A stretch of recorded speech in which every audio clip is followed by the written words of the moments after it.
All right, you guys, lots of familiar names and faces. So I'll be talking about wholesaling tonight. I think wholesaling is great, especially for a newer investor. Okay. I'm an old school investor, and I still wholesale real estate. And so for me, it's about quick money. Maybe there's a property that's not in my what we call buy box. It's something that I'm not interested in. And so if that's the case, I'll just wholesale the property. I've been wholesaling real estate. Ooh, I'm not going to tell you the real amount of years because I don't want to age myself, but let's just say I've been doing it for over 10 years. How about that? And I've done deals as small as say $5,000. I've done wholesale deals of over $100,000, six figure. And so, in a number of those. Um, I think one of my latest deals was how did we get this buyer? I want to say that we cold called. I think we did some cold calling. We've got virtual assistants in my office, and they were doing some cold calling. We gave them a list of absentee owners. My favorite list is out of state absentee owners. And so we were calling a list in DC. And so they were able to schedule an appointment with this absentee owner. Um, I talked to them on the phone. I looked up their property and ran the comps. And I said, I'm gonna make them an offer. We went back and forth. Wholesaling is about a lot of negotiation, and I'll talk about that later. But I made them an offer. I think it may have been maybe 210 maybe. It was a row house in Northeast off of Benning Road, and they wanted like 240, 250.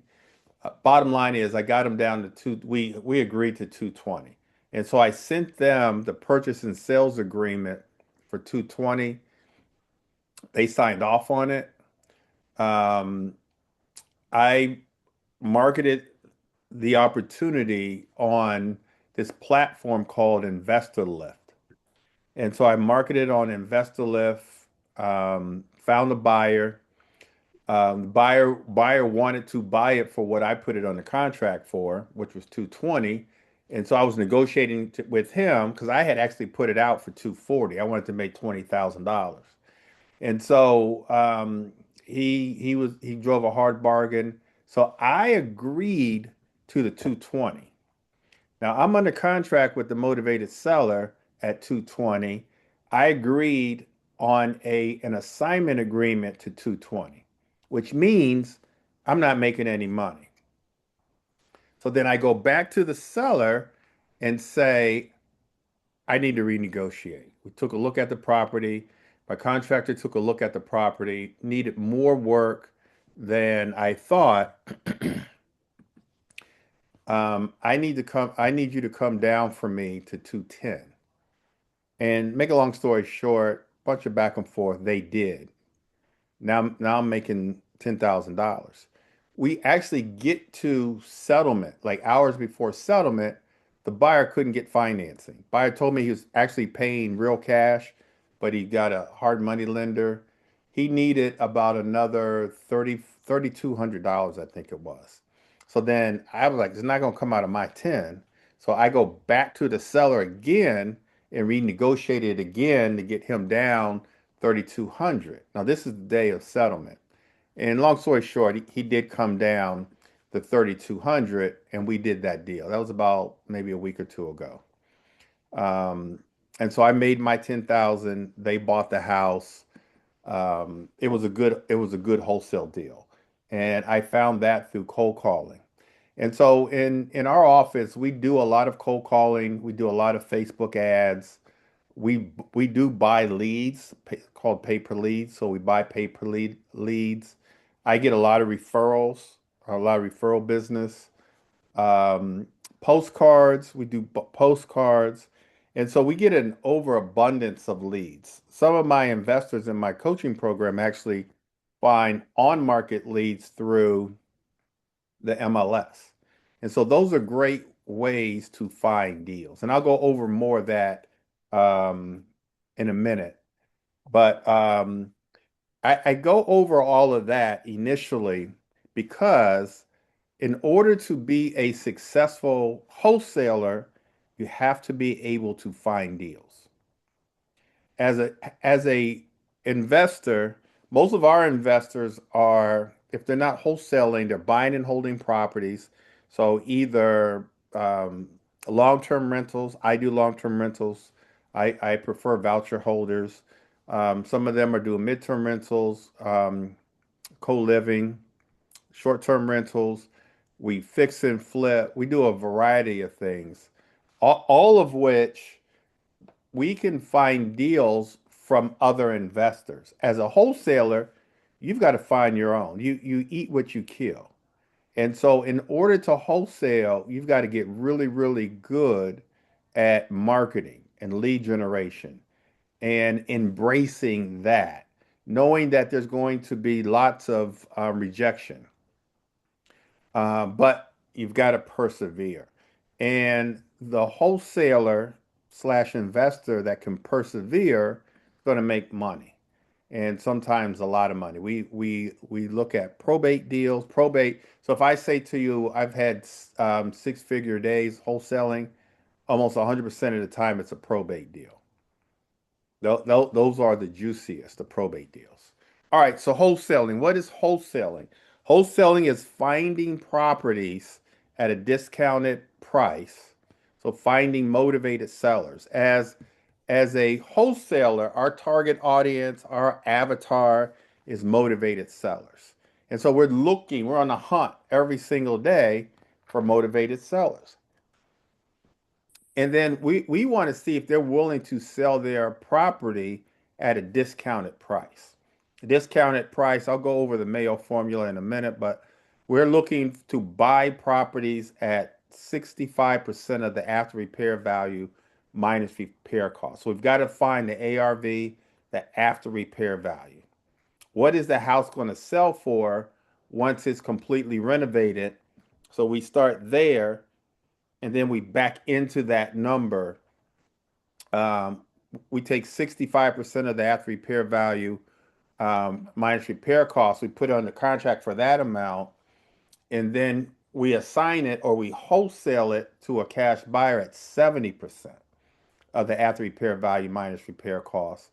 The difference being 5%, the difference being 5% of the after repair value. So if ARV is say 300,000, 5% of 300,000 is 15,000. That 15,000 is our profit or our wholesale fee. So we're finding motivated sellers that want to sell or need to sell their property at a discounted price. We're putting them under contract. We're using two different contracts, the purchase and sales agreement, of which I call the A to B contract. And then we're going to assign that contract to another cash buyer using the assignment agreement. That's the B to C contract. That's what I call it.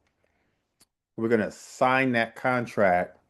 Once we get both parties to sell, then we get paid at the table. We get paid at settlement. Our LLC goes on the settlement statement. We want to make sure that the title company has our information, that they have the assignment agreement. Our fee, let's just say it's 15,000, gets wired to us. And if you're able to do that, then you just wholesaled your deal or your first deal or your second deal. A lot of our coaching students, once they've done one deal, it's like an avalanche. Um, they just keep going. Well, and I'm thinking of one of our investors, Dana, who I don't think he's on here, but took him a few months to get his first deal. But once he got his first deal, I mean, he must have wholesaled a few of them to me. Uh, I don't know, 6 or 7 deals within like 6 or 7 months, and then he bought and held a couple properties as well, um, with help through our platinum coaching program. So that's wholesaling. And so why do we wholesale? Why is it good for you to start wholesaling? Because as a real estate investor, it's little to no capital to get started. Very, very little. Very, very little. Again, the key to wholesaling, if you guys are taking notes, the key to wholesaling is lead generation. You got to find deals. If you can find a deal, you'll make money. I mean, if you find a deal, I will help you write the contract. You've got to find deals. Um, no credit required. And so, as a wholesaler, no one's looking at your credit. But that's a misnomer. I eventually want you guys to start working on your credit, even though you're wholesaling. If your credit is not a 680, start working on it. Because in order to build wealth, you're going to need to finance properties to buy and hold. You will not, listen to me now, you will not become wealthy wholesaling real estate. Wholesaling real estate is a great way to get started. It's a great way to build cash. But wholesaling real estate is what we call active income. You wholesale a property one time, you get paid that one time. As wholesalers, we want passive income. We want to buy that property one time and make money every month, every year. Um, we want to pass on that asset to our children, our children's children. You can make good money wholesaling real estate, but what I want you to do is to take that money wholesaling real estate and use that money to buy and hold real estate. Are you guys paying attention to me? G Yes, we Marie, Amen. are. can you Yes. say Of course we amen? are. Right. Amen. Amen. Amen. Okay. All Amen. right. I'm gonna keep going Amen. then. Amen. I'm gonna keep going. Amen. You Okay, see, we got guys. Amen. everybody cameras on. You see all these cameras. We didn't increase the visibility here. Thank you, G Marie. All right.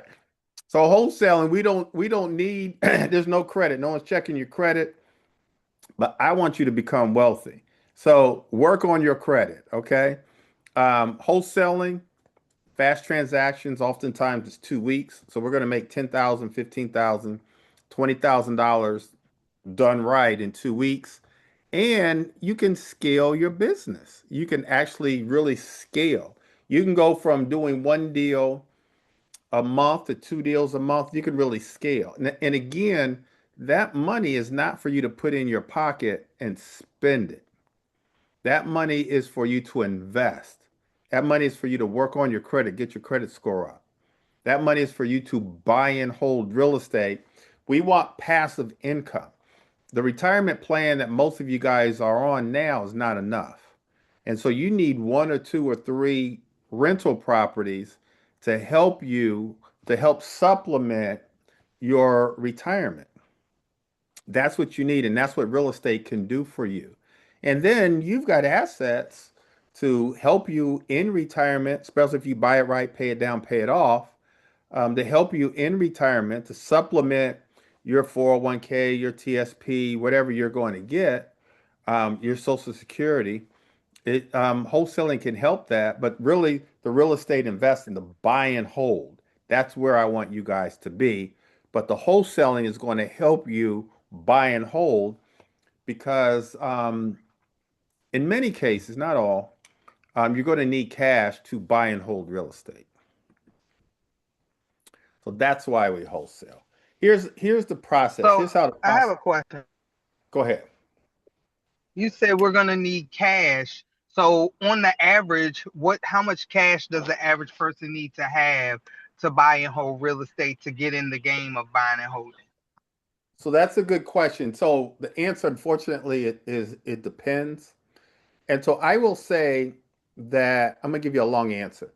I'm gonna say that you need 10% down um, to get a hard money lender to lend you money to buy and hold. You're gonna need 10%. Okay. Now, and then the better your credit is, and the more past experience you have, that 10% can start coming down. I've got some of our coaching students that use one hard money lender and they're not putting down any money. Okay. but you got to work up to there to get to that point. So And 10%. then So if that and so if the loan amount, if you're buying a property, let's just say it's a Baltimore property, you're buying a property for 100,000, you need to put 60,000 into it. That's 160,000 that you're financing. 10% of that is 16,000. So you need 16,000. right. Now, if you buy that property right, according to Mhm. the formula I just gave you, Mhm. now when you refinance out, because our hard money loan is temporary financing, it's up to a year. When you refinance out, if you get this type of loan, what type of loan is it, you guys? DSCR. If you get a DSCR loan Mhm. and the mortgage payment, if the mortgage payment on the DSCR loan is equal to or less than the rents that are coming in, and if you can get an appraisal that appraises the property for at Higher. least 75, I'll use 75%, 75% of the after repair value, then on the DSCR loan, you're not putting down any money. As a matter of fact, you can get that money back that you put in. When you say I think I said 16,000. So you you did. can you can get a what's called a cash out refinance on a DSCR and Mhm. get that $16,000 back. So the real answer to your question, Mhm. I know I'm giving you a long answer, is No, it's good. you don't necessarily have to put down any money. You initially have to put down the 16,000, but you can get it back. And what I just described is called the Burr method. You're going to buy the property right. You're going to renovate the property right. You're going to rent it out. My preference is voucher holders. And then you're going to refinance and do a cash out. And then you're going to get the money back that you put in, sometimes even more. And then with that same capital, you're going to go repeat the process and go buy another property. That's the burn method. Now, I will tell you guys, I talk a lot about this to our coaching students. I am having a 4-day course starting Monday where I will take one of the days, Thursday, next Thursday, we take a deep dive into this financing and I go over the burn method. I have a lender that's on that will explain DSCR. I'll go over all the creative financing strategies. So if you guys haven't been to our 4-day course, you might want to sign up for it. Did that It's answer a your question? great class. It did. I just wanted to ask you one additional. I know you said you're gonna go over it, but is there ever a time you can do a DSCR if you choose not to cash out? Can you do an equity line through a DSCR? You can't do an equity line through a DSCR, but Hmm. once you buy the property itself, yeah, you can do Hmm. an equity line on the property, which has nothing to do Okay, with the type of with the finance. DSCR. Okay, thank you. And don't you have to have the 680 credit score for the DSCR? Yes. Okay, thank you. All right, so we're going to find the deal. We're going to put it under contract. So we're going to do some type of marketing to find the deal. We're going to put it under contract with the purchase and sales agreement, the A to B.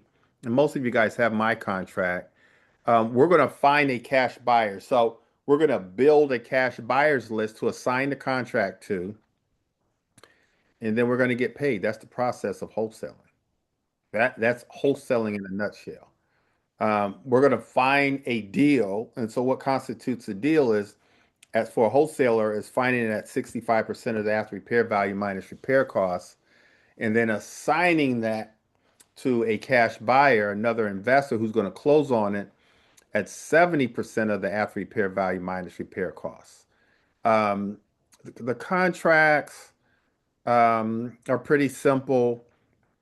You got to know what you're doing.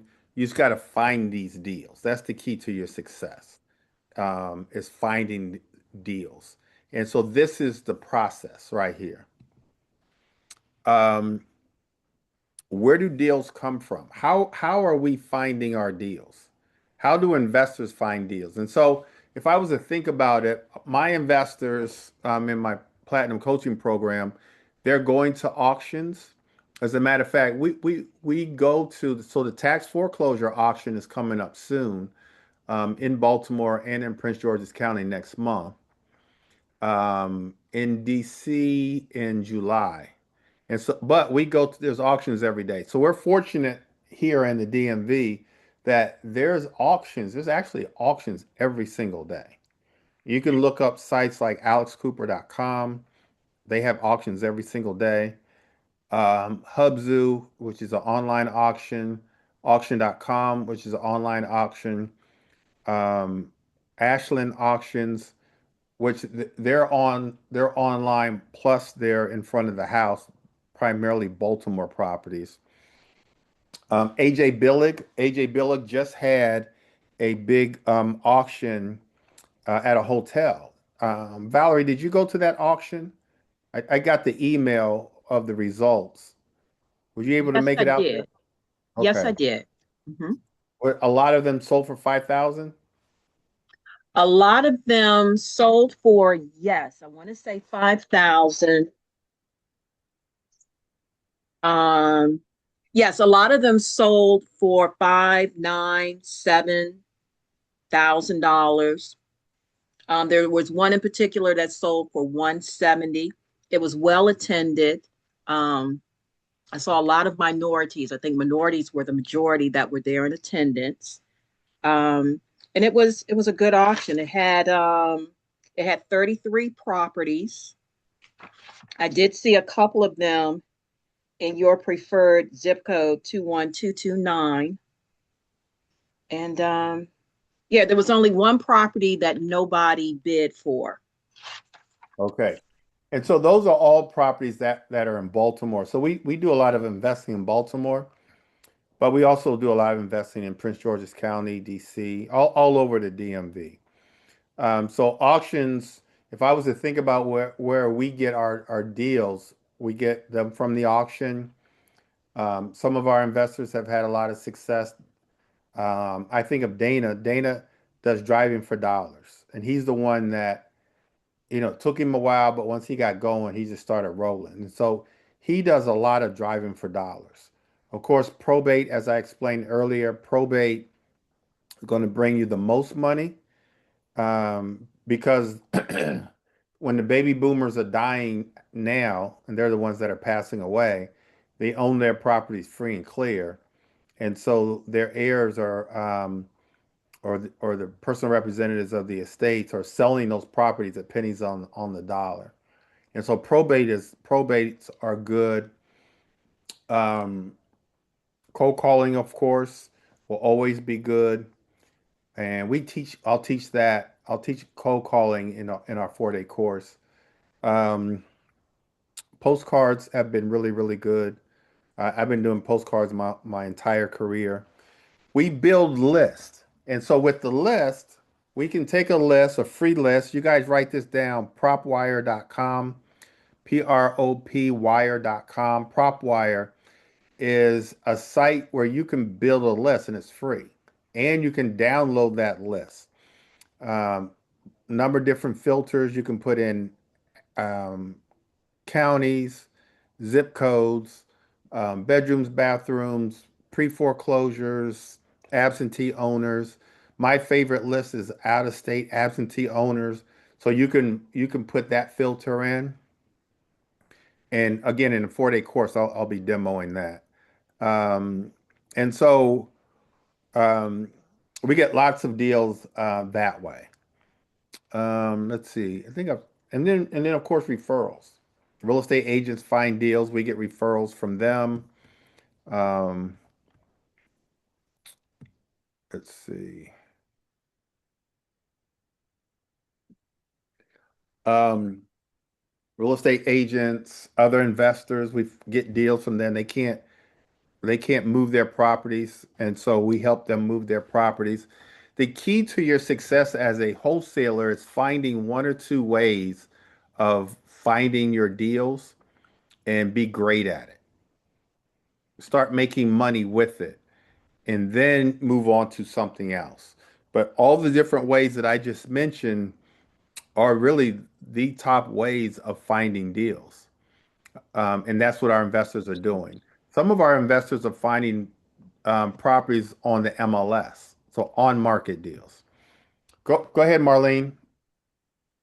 So when you say absentee owners, that's your favorite, the out of state one. Can you explain exactly what do you mean by absentee owners? An absentee owner is one that owns the property, but they don't live in the property. The property is Vacant. it's either vacant or abandoned or rented out.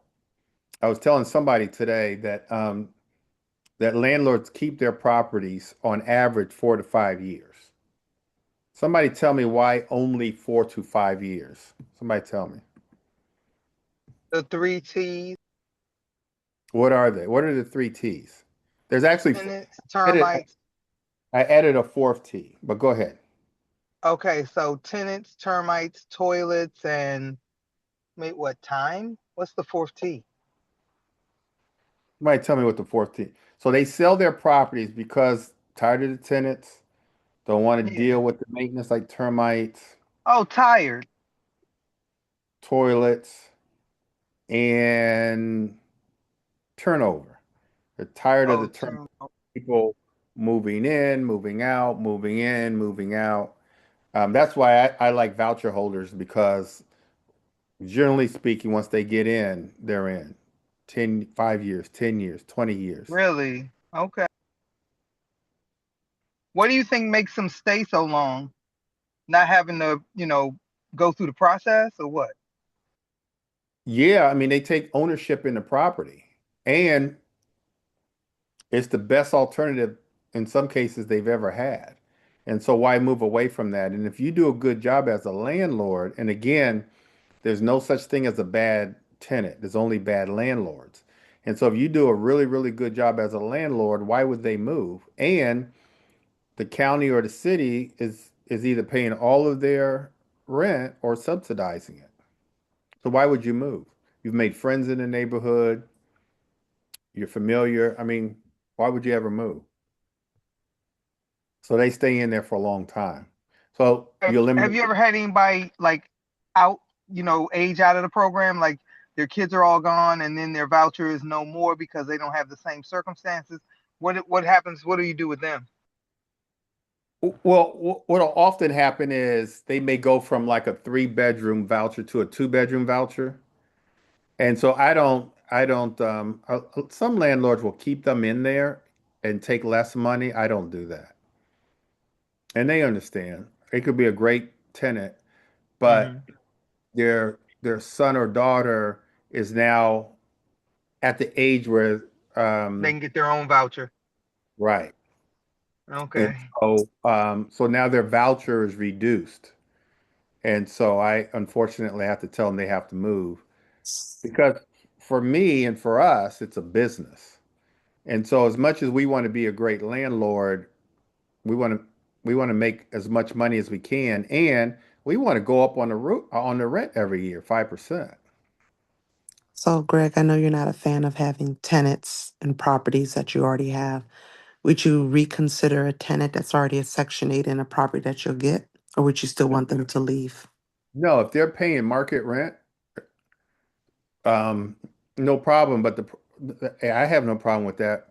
The problem is a lot of landlords, even if it's a voucher holder, they make the mistake of not going up on the rent, not contacting Section 8, not contacting the caseworkers saying, I want to go up on the rent, which you can do every single year. But So, landlords get comfortable. They have their tenants in there for 4, 5, 6 years and never go up on the rent. Now they want to sell the property. There's a tenant in there, but the tenant is paying sometimes $1,000 less than market rent. And so, no, I won't keep that tenant. But one of our investors just purchased a property with a tenant in there, but the tenant was paying, and it was a voucher holder. They were paying market rent, and he had gotten a great deal, and so he went ahead and bought it, which made sense. okay. All right. Thank you. So on the Burr method, if you know that you prefer voucher holders, when do you get Section 8 involved so that when it's time to pay off the hard money and you want to it's moving to your DSCR so that you have your tenant like coming in as you do this transaction? When do we get involved with Section 8? As soon as the house is completed. Now, keep in So mind, not during the process. no, because they have to come and do an inspection. So the house has to be completed. Now, what I do is I go ahead and rent the property out. I'll rent the property out with Section 8. So as soon as I'm finished, I'll apply at the Section 8 office. I'll have them come and do an inspection. I'll make sure I've got my rental license, my lead test done, and then I'll rent it out, and then I'll refinance. And I'll use my lease to show that my rent is higher than my mortgage payment. But you don't have to do that. The lender can take, um, they'll run rental comps. As long as the rental comps are higher than your mortgage payment, you're fine. Go ahead, James. Thank you. Yeah, Greg, do you need a rental license for each unit? Yes. Okay, each house needs its own rental license. Mm-hmm. Okay. Is that in every jurisdiction, Greg? Because I know some places in Maryland you don't really have to have a rental license, or do you have to have it with Section 8, but not regular private rentals? No. So the license has nothing to do with Section 8. It's the Okay. state. And so Okay. the state of Maryland started, I think it was last year. I think Gwen knows, but I think it was last year. State of Maryland started. No, state of Maryland's had it for about 5 or 6 years. They just started last year. They started the tenants having the first right of refusal. DC's had first right of refusal for forever. They call it the TOPA rights. But now every jurisdiction you have to have a license now. Every jurisdiction around us in the DMV, you have to have a rental license either with the city or the county. So how many of your tenants have ever bought your property on first right of refusal? Um, they've never bought it. They've never bought it on first right of refusal, but I have had tenants who have bought the properties. I told them I'm going to be selling the property. During the recession, I started selling a few of my properties, and a couple of them, two of them, I said, I'm going to sell my properties. I'm giving you a 60-day notice. And two of them said, I'll go ahead and buy it. And they bought them. But in most cases, they don't buy them. In DC, they used to be able to sell their rights to other investors. You could sell your rights, but they outlawed that, so they can't do that anymore. Um, So these are the ways, you guys. These are probably the top 5 ways. There's probably a couple of things missing out of here to find deals, but this is a good start.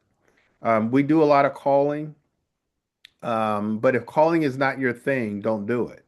We do we do have direct mail, and in the 4-day course, I'll go over the KPIs, the key performance indicators.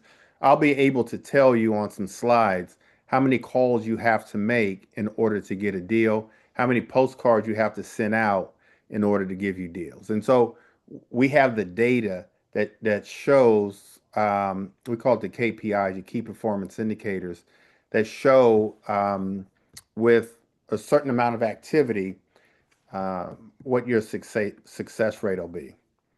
Marlene, did you have another question? Yeah. Go ahead.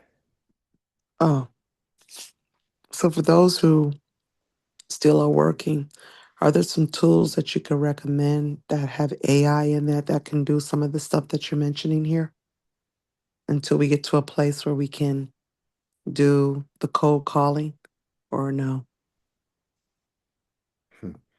Absolutely. So there's AI tools for everything that we do. And so it's just a matter of It's just a matter of paying for them, getting them done. I have chat bots that make calls for me, that answer calls. I've got AI agents to do a lot of what we do. So you can have an AI agent, you can give them a list and they can make calls for you. And then you can have another AI agent to take inbound calls, to do the follow up. Um, for social media, if you're posting on social media, I'm sure some of you guys have seen some of my ads that have my AI clone. And so a lot of the ads that I do now is really not me. It's my AI clone. And so you can use it's a infinite amount of ways you can use AI. As a matter of fact, it's really not me teaching the class. I'm an AI clone right now teaching a class for Gregory. You guys are looking at me like, is that really an AI clone? No, I'm joking. But that's coming. That's coming. But yeah, I've got AI clones. I should show you guys one of my clones. Um, but anyway, to answer your question, Marlene, yeah, and so we'll talk. But I can show you the best ways and the best companies to use to automate your business so that that a chat bot like ManyChat or one of them can actually make the calls for you. You just load up a list of names to call, give them some scripts. They can clone your voice if you want. You can go to 11 Labs to clone your voice. You can, if you want a chat bot, the best a AI clone, HeyGen, HeyGen is the best company to go to for AI clone. ManyChat is a good chat bot to make the calls for you and to receive calls. So there's a number of different AI tools. This PowerPoint was made on Gamma dot a app, GAMMA dot app. This PowerPoint was made in like seconds. And so AI did this. And from one sentence, you put in a sentence and they do a whole PowerPoint for you. And so everything that we do as far as in our office, as far as and being an investor, everything we do, we use AI. That was a good question, Marlene.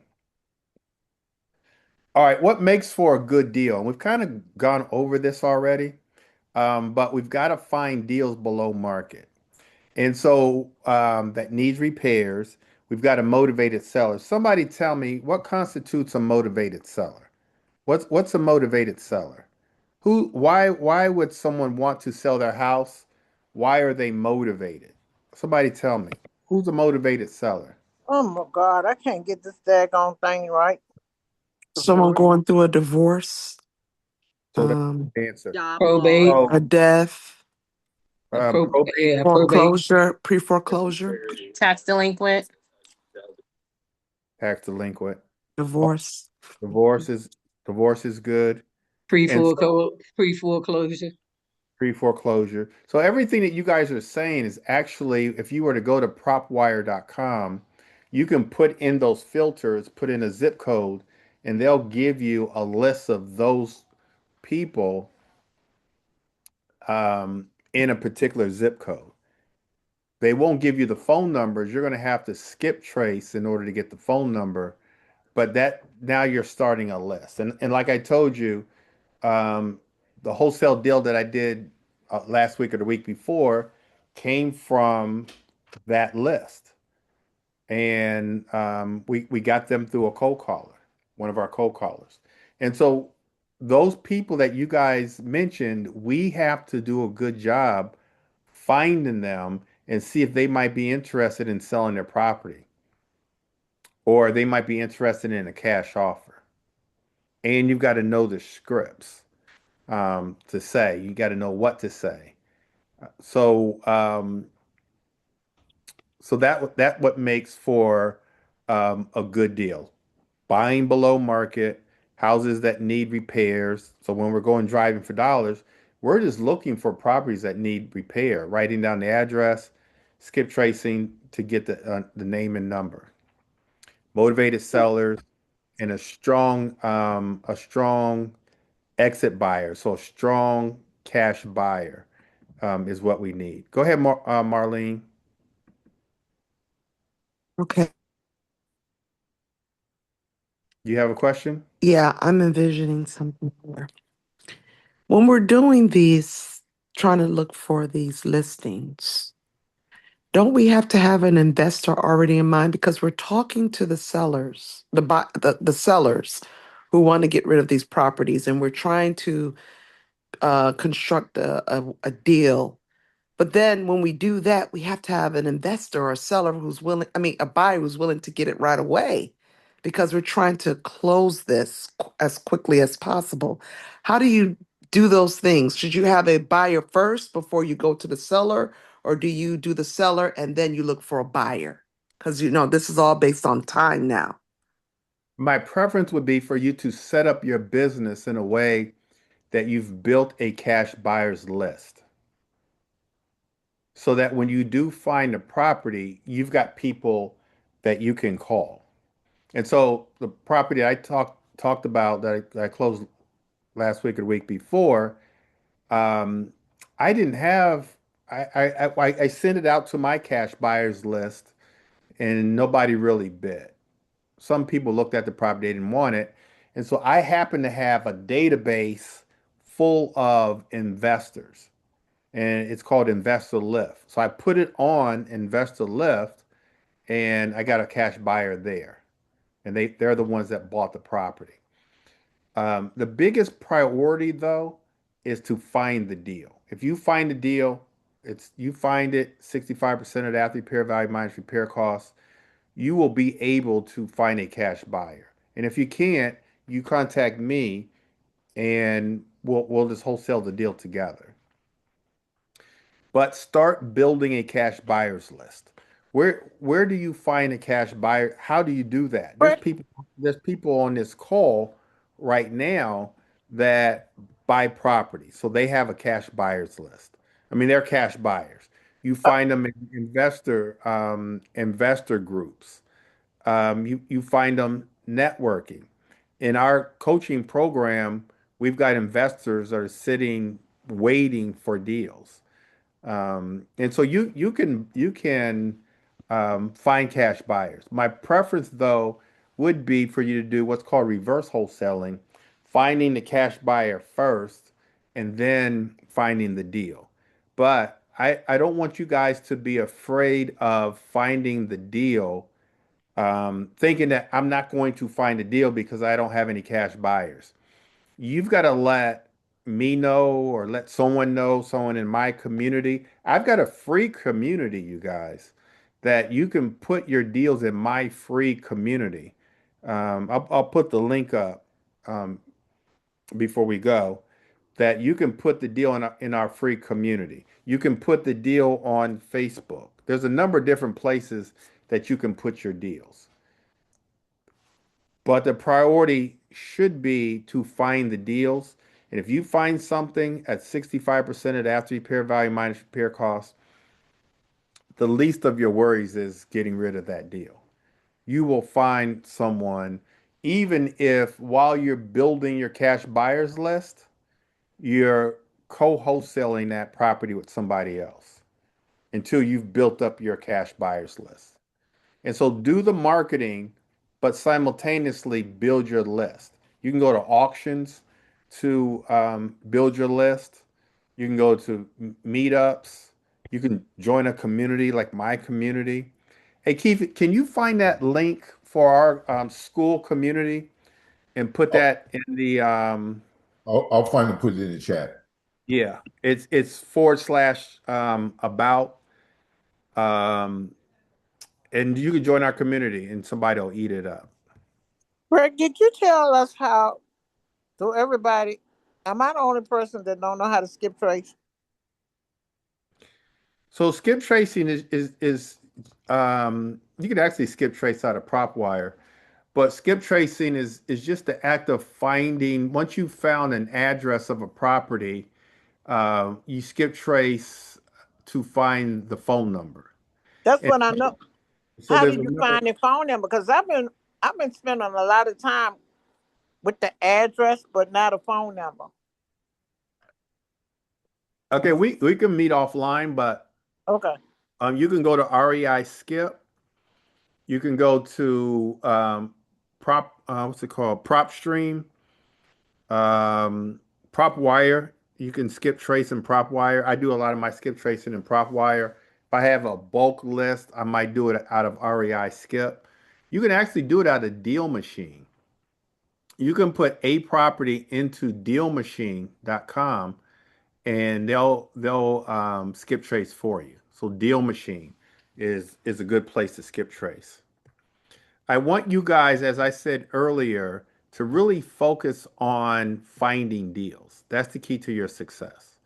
Key to your success is finding deals and then assigning those deals to cash buyers. But we have a ton of cash buyers. I get a call every day. Keith gets a call every day. Do you have anything? Do you have a deal? Do you have a deal? We're taking our platinum coaching students out this weekend to help them find deals because they're ready, willing, and able to find deals. So they're looking for deals. And so we will be taking them out finding deals this weekend. And so I want you to find the deals, but don't worry too much about building that list. Build it as you go, as you meet people, but you will be able to assign those deals, you guys. But don't let the fact that you don't have a huge cash buyers list hold you back from finding deals. So, Greg, sorry, I may be jumping ahead, but on the wholesaling, how do you avoid double closings? Because that's something I think about when you have the buyer and the seller.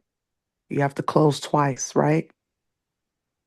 No. So what a double closing is, you find a property, you close on the deal. You go to settlement and you close on the deal. Then you sell the property to a cash buyer and you close again. That's a double closing. A double closing is two closings. And so you find the property, you close on it, you pay closing costs, you close on it, and then you find a cash buyer. Now you own it. Now you find a cash buyer and you close again. So and you pay closing costs again.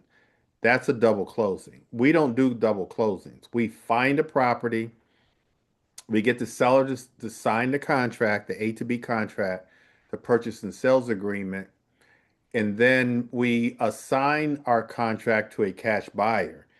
That cash buyer closes on the deal, one settlement.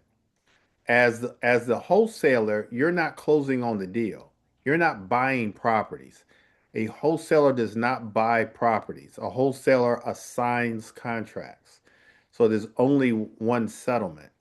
Now, we may close at different times, different days, that sort of thing, but we're not doing a double closing. It's a waste of money. It's because you got to pay closing costs twice. So we're not doing a double closing. In our contract with the seller, it says that we have in two different places, it says that we have the right to assign the contract. And so we're only closing one time. Okay. Hi, I have a question. Are we gonna like go over like the comping of like land and houses so we can know exactly the number to give to the seller? I went over that. I can go over that again. And Okay, so, no worries. I yeah, must have missed it. I went over that. I'll go over that in depth Monday in our 4-day course. But I basically said earlier that what really constitutes a good deal for a wholesaler is buying the property at 65% of the after repair value minus repair costs. Now, I take a deeper dive in our 4-week course, but um, and I've got slides and all that for it. But that's basically it. And so you get the And that, after. Go mm-hmm. ahead. No, I'm listening. I'm sorry to cut you off. Go ahead.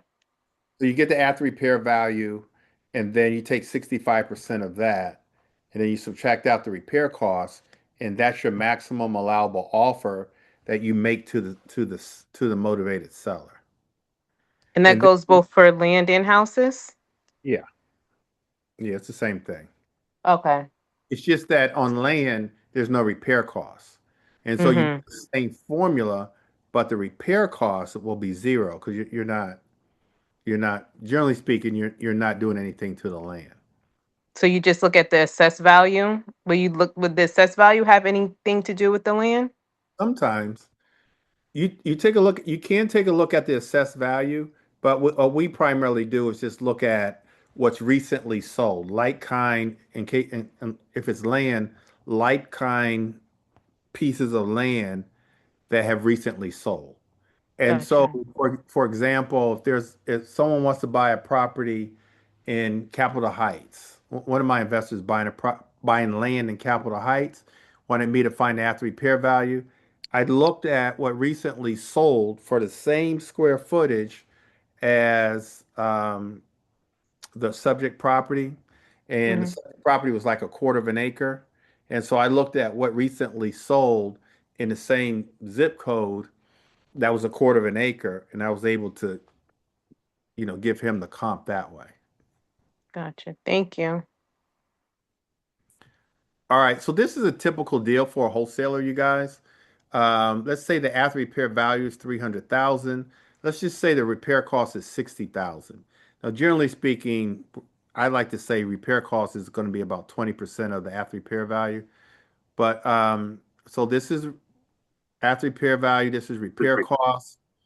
Maximum allowable offer. And so if we take 65% of 300,000, we subtract it by 60,000, we get 135. You guys with me? So 135 is our maximum allowable offer. Wait, I did that wrong. So, wait, hold on. Let me just do it right real quick. Let me take out my calculator.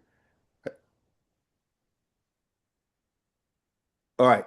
So 300,000 times 65% equals 195 minus the repair cost of 60,000. Yeah, equals 135. 135 is our maximum allowable offer. So I did it right. So 135 is our offer to the seller. Now, write this down.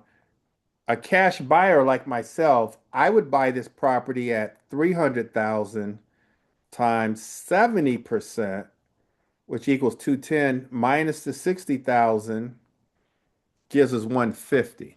And so if you're able to put it under contract for 165, you can assign the property to me at 70%, which in this case is 150. You just made yourself a $15,000 assignment fee. And my profit when I flip the property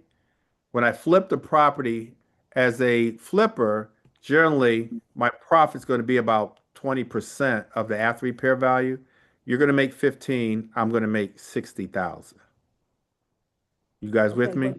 I think what you meant to say is if we, the wholesaler, put it under contract, the A to B under 135, and Right. you, the B to C, being the actual buyer at 150, is how we come out with, because you did say if we put it under contract for 150, I think is what you said. Okay. So yeah, you're going to put it under contract for 135. That's 65% of 300,000 minus 60 is 135. Now 70% I would buy it for. That gives me 150. The difference being your assignment fee of 15,000. So these are kind of typical numbers. And so again, I take a deeper dive into this in our 4-day course. Go ahead, Marlene.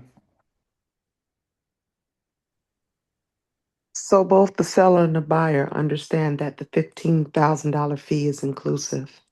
right? It's not a surprise to them because they can say, the wholesaler, if you want to really close the deal, maybe you should, I'm just saying hypothetically, you could scale back the fee to maybe 10, 5, so you can close the deal. Because sometimes they may get real funny about the fee or no. Okay, so let me be clear. Let me be clear here. Let me be clear. And so in this case, you're going to write a contract for 135. So I want to be clear on this. You're going to write a contract for 135 between you, the buyer, you're the buyer, and the seller. The seller's going, let's just say the seller agrees to the 135. That's the A to B contract. The seller being A, B being you, the buyer slash wholesaler. You with me so far, Marlene? Yes. So the seller knows that they're getting 135. So they're going to get 135 at settlement minus, if they've got a mortgage balance, whatever. But it's for them, it's 135. Okay. Mm-hmm. Now, in a separate agreement, the B to C contract, so it's B to C, which means the cash buyer doesn't see this. I mean, the motivated seller doesn't see the B to C contract, which is the assignment agreement. They don't Okay. see it. The assignment agreement is between you and me. I'm the cash buyer. I'm going to buy the property at 150, and I'm going to give you $15,000. I'm going to take over the B to C contract, which means I'm buying the property for 135. Plus, on the assignment agreement, I'm going to pay you $15,000. You with me? Yeah, but The when seller, you go to closing, everybody's going to see that though, Greg, the, right? That you no, had the assignment for 15. the 15,000 is going to be on my side, the buyer side. It's going to be on my side, and the seller is going to get their 135 minus, whatever fees they may have. Mm-hmm. Okay. And as long as they get what you promised, the 135, which is on the A to B, they Mm-hmm. they could care less. They don't even realize, to be honest with you. It's all legal. I mean, it says it on the A to B contract in two different Okay. places that you have a right to assign the contract. Okay. And so whether you're going to make 15,000, 50,000, 100,000, that has nothing to do with what they've already agreed to make, which in this case is 135.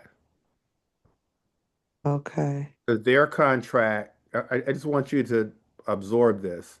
Their contract says 135.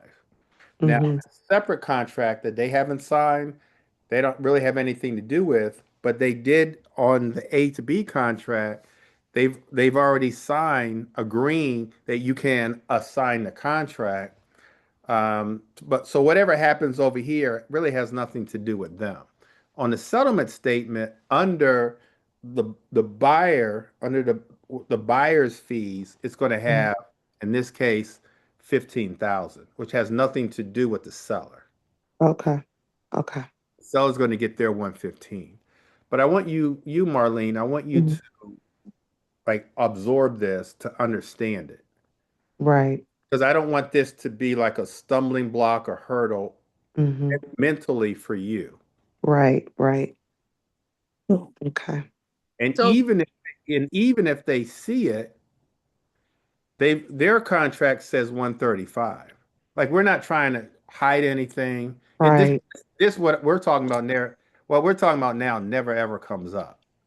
But even if it does, we show them the contract. Our Mm-hmm. contract with them is 135. Okay. But the 15, the 150 is to the investor, is what you're saying. The Well, it's to investor is yeah. So I said 150, but really on the assignment agreement, it says that hold on for a second. okay. You're gonna make me run late on this. I'm so sorry. I just wanted to make sure I understand this wholesale deal. I'm Okay. sorry, everybody. You're fine. All right, hold on. It's I fine with appreciate me. your questions Yeah, that's fine. because I'm sure you're not the only one. You're just one who's speaking up, and I thank you. No, Thank you you, don't, you don't Valerie. have you don't have to do that for her. She's a big girl. You don't have to pacify her. All right. So look, here's the assignment agreement, Marlene. Okay. So on the A to B contract, it says, wait, hold on. So this is the A to B contract. Mm-hmm. It says that you're buying, let's just say you're the buyer, you're Franklin Creek LLC. Mm-hmm. You're buying the property for 380. You with me? Yes. You're buying the property for 380. And then on the assignment agreement,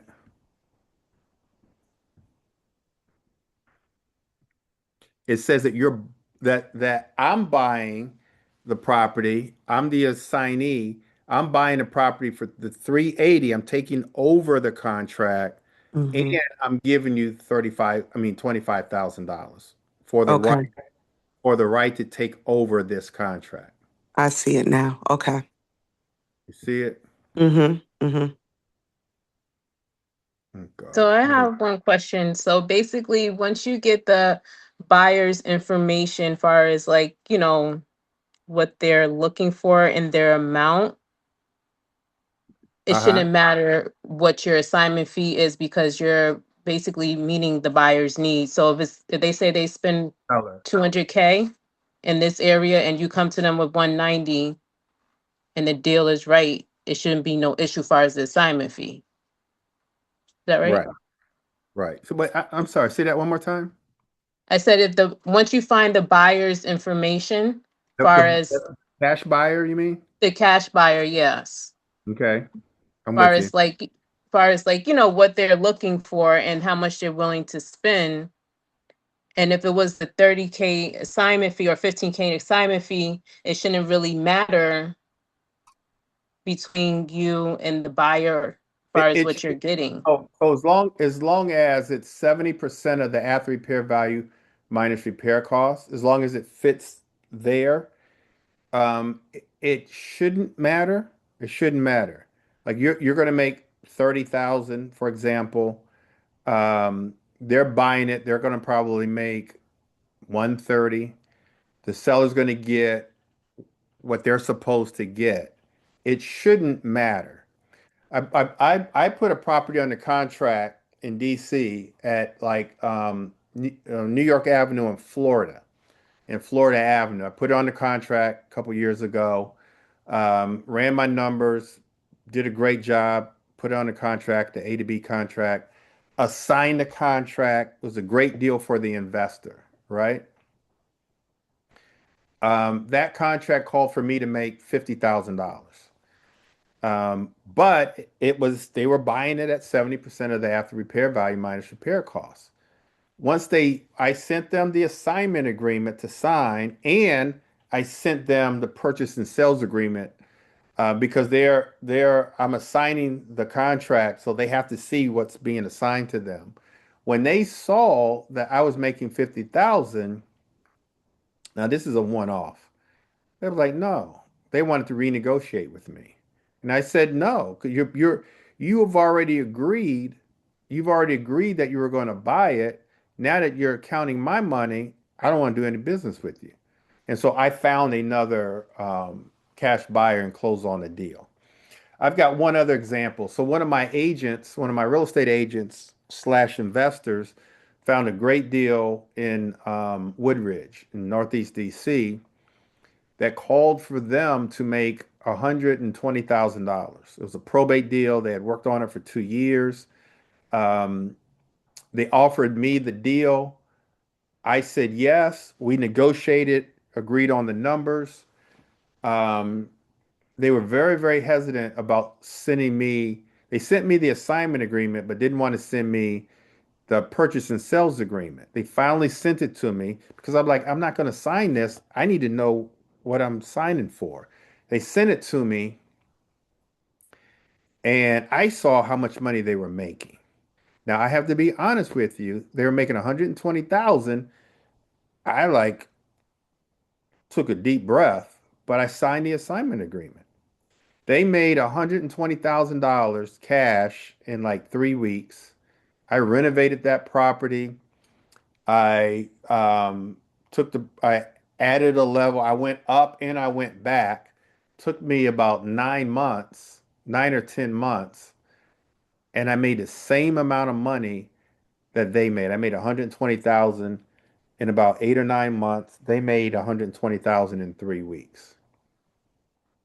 The reason I wanted to pay them what they deserved was because, well, for a lot of reasons, but primarily because I wanted to continue to get deals from them. The numbers did work for me. They made their money. I applauded them. It was a little surprising, but I applauded them, paid them their money because they deserved it. And they have since sent me 4 or 5 deals after that that I've closed on. And so so you guys, the moral of the story is you don't want to work with cash buyers that aren't going to pay you what you deserve. That's the bottom line. Is that why when I go on Facebook and other things, I see these low entry wholesalers doing 5,000, 3,000. That's why I was saying, Greg, when we command 10 to 15, is that problematic? That's why I was questioning that, That, because that I don't want no, it to be something where the deal fails because we're asking for a huge fee. no, but the fee I'm talking about is not between the buyer and the seller. It's between the wholesaler and the cash buyer.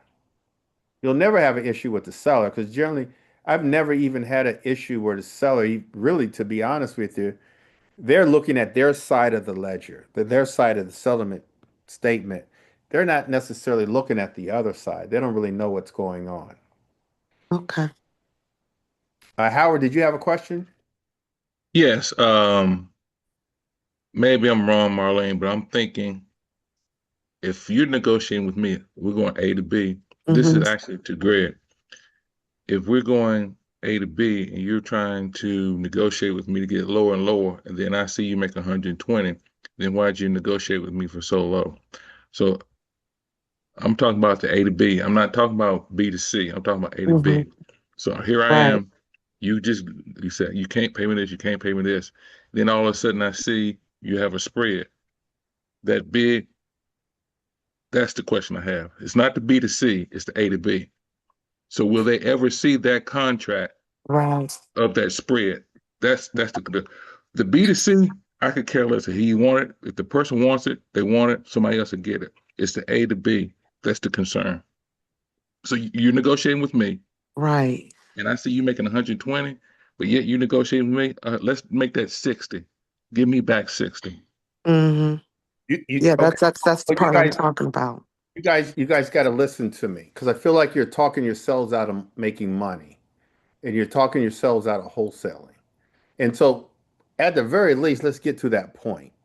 But that never ever happens because number one, they've already signed the contract. So let's say they sign a contract with you today for 130. They sign a contract with you today at 130. You're not even going to go to settlement for about 2 weeks, 3 weeks, 4 weeks. Let's say it's 4 weeks from now. You actually go to settlement. If they see what you're making, honestly, it has nothing to do with them, but it never, ever, never, ever, ever, ever comes up. Because honestly, it's none of their business. And so it's like we're creating something that's not there. And contractually, they've already agreed to, let's just say it's whatever, 130. They've already agreed to 130. And they've already signed a contract. And so if they were to do what you just described, then they're in breach of contract. They can get sued. As a matter of fact, I could tell you a story about a guy in New York who did sue because the seller didn't want to perform. But this is not an issue. It's like I don't want you guys to create roadblocks or hurdles before we even get started. And what I can tell you guys is what we've spent 10 minutes on never happens. And I don't want you mentally to think that it's going to happen. Now you've talked yourself out of these opportunities where there's so many investors that have come before you, will come after you. That's wholesale real estate. In short, Greg, those are two different documents, that the A to B and the B to C. Those are two different documents. So the A to B should never see that B to C contract. That correct? Yeah, they never see it. They never see the contract. But it's not like we've done anything illegal. Hold on, you guys. Hold on for a second.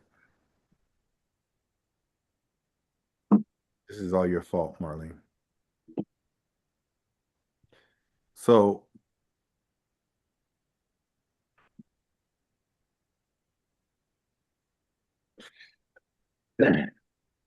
so right here, let me just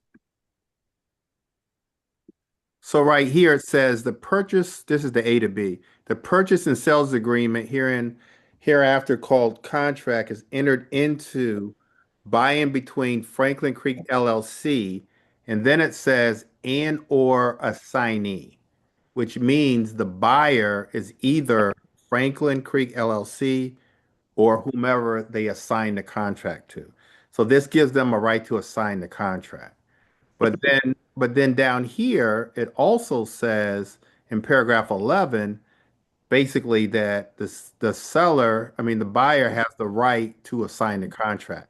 This agreement shall bind and inure to the benefit of the seller and buyer and their representatives, blah, blah, blah, blah, successors, and permitted assignees. Buyer may assign buyer's rights and responsibilities under this agreement without consent of seller. So in two different places, you have a right to assign the contract. That's the A to B contract. All right, we spent enough time with that. But I don't want you guys talking yourselves out of this. Um, and maybe it's about just understanding more, just reading the contracts like we just did, so that you understand clearly, so that you don't think you're getting yourself into something that you shouldn't. But it's a great opportunity. But I do agree that you've got to understand it.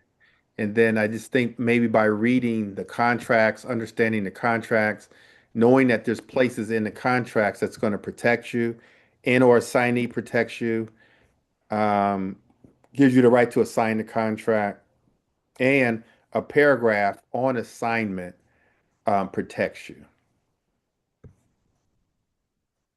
All right, how to assign. So we're going to sign an assignment agreement. I just showed you guys an example of one.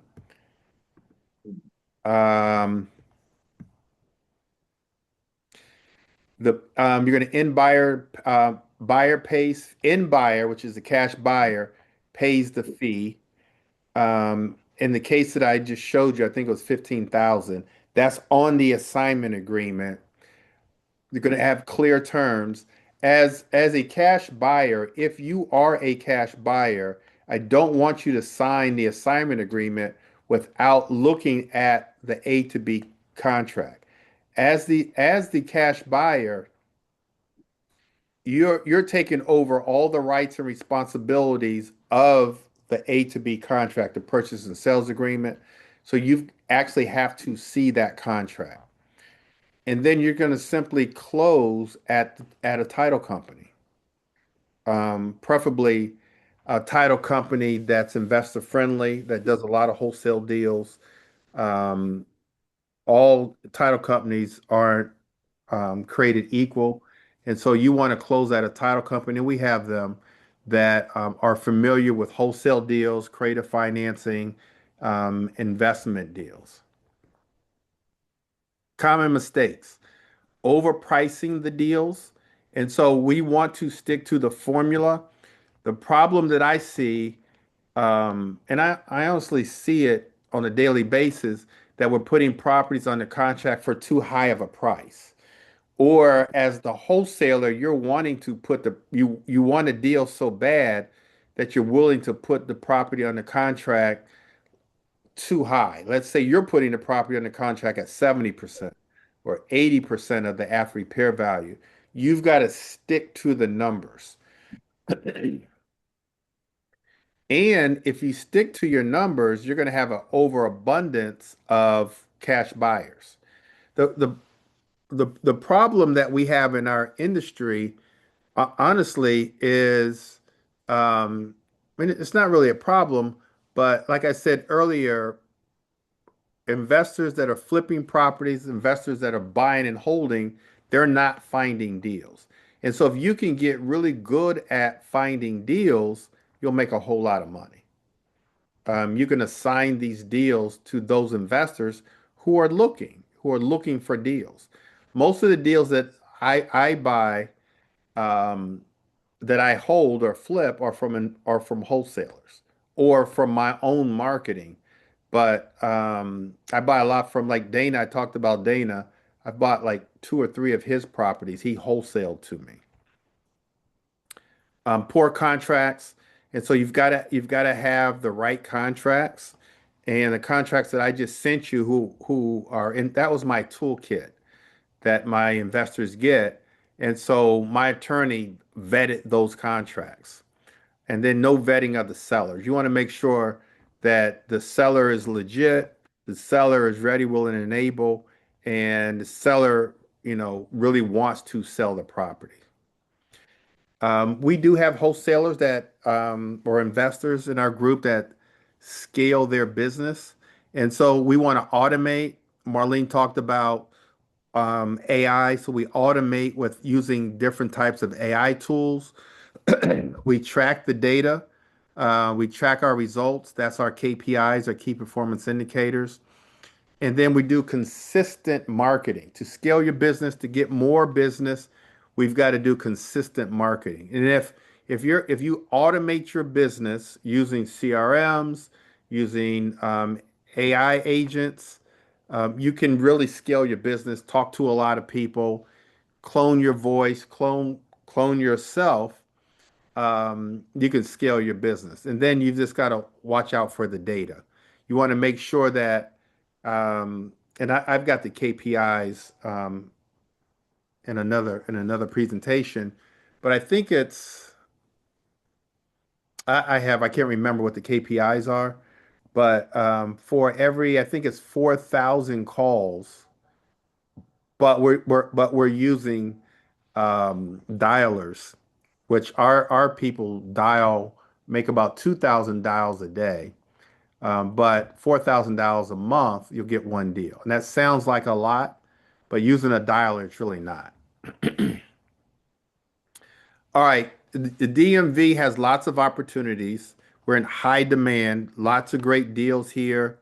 There's active investor communities. We have a community, strong buyer pool. So there's lots of cash buyers in our area and lots of off-market opportunities. Keith, did you find that community link? Yeah, I put it in there. I put it in the link.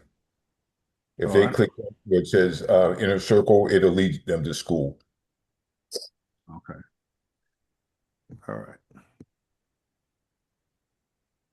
Hey, Greg, can I make one point, or just to kind of maybe co-sign with what you were talking about with respect to wholesalers dealing with cash buyers? I think also what you were kind of saying also is that you have to kind of develop relationships with the cash buyers you're going to be working with. And I'll go so far to say that um, all the cash buyers that you deal with, they kind of have the same integrity as you do. And so you're never going to steer a wholesaler wrong because you want more business. You want them to bring you more business back. Yeah, I'm willing to pay a cash buy. I paid our agent, as you know, $120,000 for the deal. But she had been working on this deal. She got it for a really, really low price. It was probate. She had to go through the courts, and I paid her that money. Um, but I paid her because I wanted the opportunity on my end, and it worked out for her, worked out for the seller, and it worked out for me. And she continued to send me deals. Yeah. Yep. Yeah. And so here's how we can help you guys. We can help deal support. I like looking at deals. I like looking at properties. I just told Sherry, one of our investors, she found a property in Upper Marlboro. I will be going to that property. We've got call scripts, systems, buyer connections. We do coaching. We have a ton of cash buyers. So a lot of the stuff, especially the hurdles that we talked about, are eliminated if you're part of a community. And like I said, we've got a free community that you guys can join. But a lot of we help you wholesale these properties. And so I've mentioned a number of times about our 4-day course. It is a small investment of just $27, but I go through in 4 days how to find properties. So day one, we go over targeted areas, we go over the avatar, we go over our business plan. Day two, I go over strategy, so wholesaling, flipping, different types of buying and holding. Day three, I go over how to find properties, the many different ways of finding properties um, for about an hour, hour and a half. Day four is all financing, creative financing, DSCR. Um, it's a 4-day course. We do a review on Friday. And then as a bonus, we actually go out in the field. And so we do a live tour of about 3 or 4 houses on Saturday. So it's a 4-day course, but in reality, it's really 6 days. We go out in the field and we tour about 3 or 4 houses. We look at neighborhoods. We do repair costs in real time. We analyze the deals. We look at houses to actually buy. We also look at renovated houses. So we look at the before and the after, and then we have a lunch and kind of debrief and network. All just an investment of $27. And so, if you guys are interested in our 4-day course, just go to BBC. Put that in the chat for me, please. BBC4day.com. BBC4day.com. Whether you most of you guys on here have been to my 4-day, um, and so whether you've been or not, I think it'd be a good refresher for you, even if you've been, to go through it again. Take the tour with us on that Saturday, and just get a good understanding of real estate investing. We go over, I take a deeper dive into contracts, Mayo formula, how to analyze deals. And so if you haven't been to our 4-day course, just go to BBC 4-day and I'll see you guys on Monday. Actually, we have a case study class on Sunday. Um, if you want to talk about our coaching program, you can go to GB Schedule. Any questions, you guys? Any questions? Is there Um, a shortage of wholesalers? Is it the question is there a shortage of wholesalers? I would say yes. I would say yes because as a wholesaler, you've got to have perseverance because it's all about finding deals. And oftentimes people just through rejection and maybe the time it takes to find a deal, they stop looking. They give up. And so because of that, like I've got virtual assistants set up in my office. I've got a lot of technology. And so we're finding deals every day. And so there's deals out here. And so I would say yes, there's a shortage. And if you look at wholesaling honestly as a business, you can find deals and we can teach you how to find deals. And the average wholesale fee is about right now it's about, well, depending on where the property is, but I'll just say between 15 and $20,000 for a wholesale fee, between 15 and 20. But you've got to have a good marketing strategy and just like every day be on it. And you'll be able to we talk to motivated sellers every day. if you're looking at a property looking up the property and you find out the owner is an investor, do that mean you don't pursue it anymore? So that's a good question. I generally don't. I generally don't, but some people do. And some investors buy properties, they buy it wrong. Um, they either buy it wrong or they have a bad contractor. There's maybe some issues and they're willing to sell. And so we do buy properties from other investors, but generally on a wholesale deal, I generally don't. And so Winnie, you'll get an email for the case study. It's this same link Sunday at 8 o'clock, but you'll get an email. All right. Any other questions, you guys? Go ahead.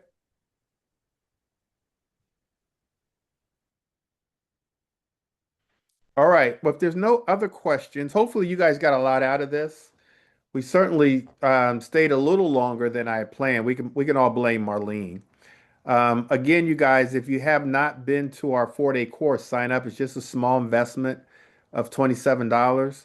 I start that on Monday. And again, it's Monday through Thursday. We'll do a recap on Friday, and then we go out in the field on Saturday. And so you'll get a lot out of our 4-day course. Go ahead, G. Marie. Time as a wholesaler has to worry about not getting paid at the table. I'm sorry, say that again. Is there ever a time that the wholesaler doesn't get paid at the table? Yeah, and so that has happened. What you've got to do as a wholesaler is once you get the B2C contract signed, you want to be in charge of sending both contracts to the title company. And then you want to make sure the title company has your wiring instructions. And then you want to communicate well with the title company so that you know exactly what's going on, when it's Okay. going on. I don't recommend this, but some wholesalers do go to settlement. I've never have, but some do. But you just want to make sure that title company has all your information. I had one situation where um, one of my real estate agents, wholesaled the property, and I didn't know anything about it. And he assigned the contract to somebody that he didn't know, and they didn't do the proper paperwork. The deal closed, and he never got paid. Oh, He did wow. a deal with someone he did not know, didn't do the paperwork right, tried to do the deal on its own. You know how men are. Men got big egos, didn't want to ask me. And he didn't get paid. And he tried to sue, but he couldn't sue because he didn't have the right paperwork. But that's not going to happen to you. You're going to have the right paperwork, and then you're I'm going gonna to be, keep I'm gonna the be deal. talking to you. What'd you say? I said I'll be talking to you to make sure everything is right before we even get to that. Absolutely. Absolutely right. And so that's all you have to do. But I mean, I've been around long enough. I got stories for everything, and I've seen it all.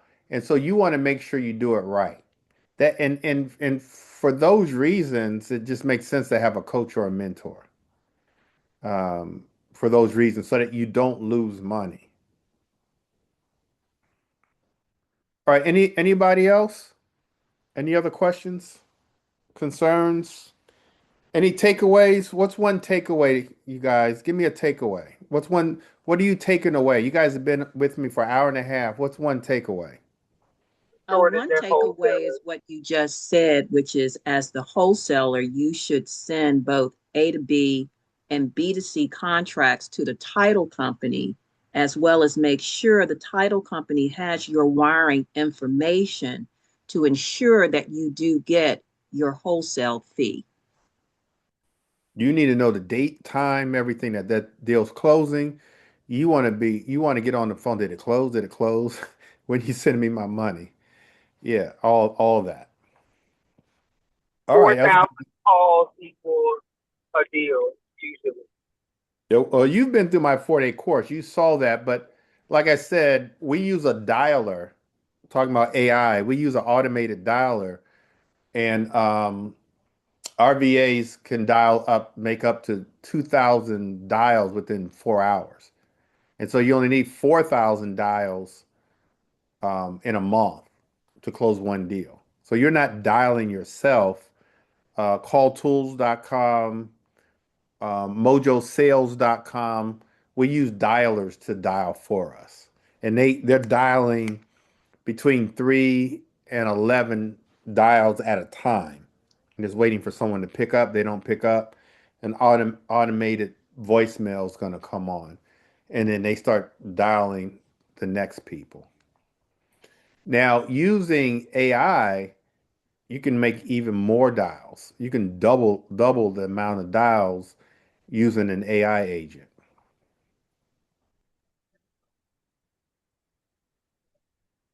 All right. Any other takeaways, you guys? All right. Well, my hope is that you guys got a lot out of this webinar and that you're on your way to wholesaling properties, getting in the game. Again, wholesaling is a stepping stone. As a stepping stone to buying and holding properties to build wealth. Wholesaling is active income. You wholesale one deal, you get paid that one time. But we're going to use that money to then buy and hold so that we have passive income to when we buy that property, we'll have that property for a lifetime. All right, you guys, let's see. We have one more question. Oh, Howard says thank you. You're welcome, Howard. Hopefully I'll see you on Saturday, Howard. All right, you guys, take care. God bless you guys, and we'll talk to you guys soon. Good night, everybody. Good night. Thank you. Thanks, Good Greg. night, Greg. Bye. Good night. Thank you. Right.